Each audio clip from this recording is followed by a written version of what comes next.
Assalamualaikum warahmatullahi wabarakatuh. Perkenalkan, nama saya Zarina Batubara dengan NIM C1B01946. Kali ini saya akan membahas materi tentang perpajakan. Yang pertama itu pajak terutang.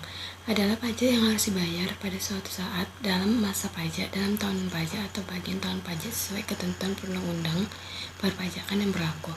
Pajak yang diperkirakan akan terutang dalam 1 tahun pajak dilunasi oleh wajib pajak dalam tahunan pajak berjalan melalui pemotongan dan pemungutan pajak oleh pihak lain, serta pembayaran pajak oleh wajib pajak sendiri. Agar pelunasan pajak dalam tahunan pajak berjalan mendekati jumlah pajak yang akan terutang untuk tahun pajak yang bersangkutan, maka pelaksanaannya dilakukan melalui yang pertama, pemotongan pajak oleh pihak lain dalam hal diperoleh penghasilan oleh wajib pajak dari pekerjaan, jasa, atau kegiatan sebagaimana dimaksudkan dalam pasal 21. Pemungutan pajak atas penghasilan dari usaha sebagaimana dimaksud dalam pasal 22. Dan pemotongan pajak atas penghasilan dari modal, jasa, dan kegiatan tertentu sebagaimana dimaksud dalam pasal 23. Yang kedua, pembayaran oleh wajib pajak sendiri sebagaimana dimaksud dalam pasal 25.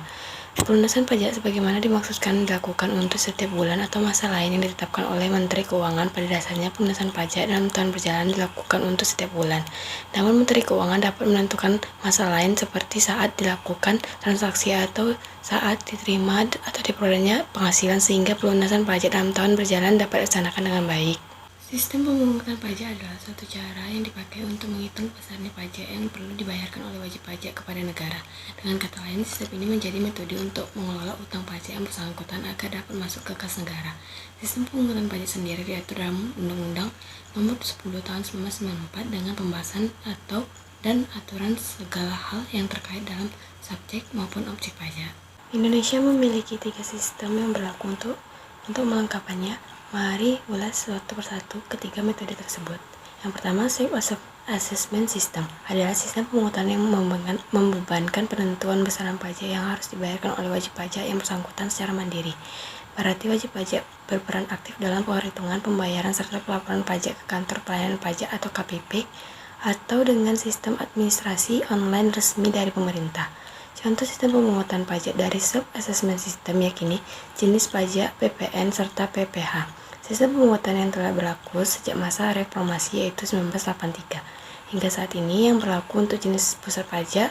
Sementara itu melalui sistem ini pemerintah berperan sebagai pengawas dari kegiatan perpajakan dari wajib pajak.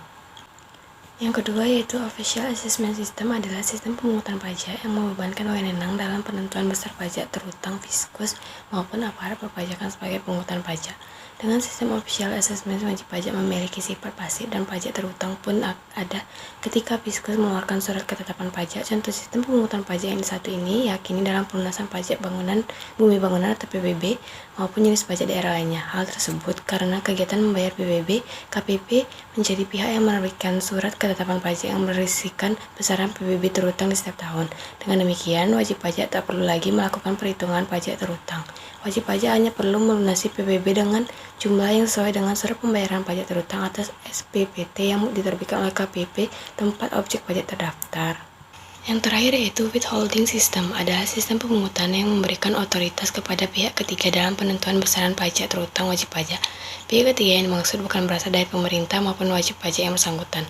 Contoh sistem pemungutan pajak dengan sistem yang satu ini yakini pemotongan penghasilan karyawan oleh bendahara instansi terkait. Dengan begitu, karyawan tidak perlu ke KPP untuk melakukan pembayaran atas pemotongan pajak tersebut.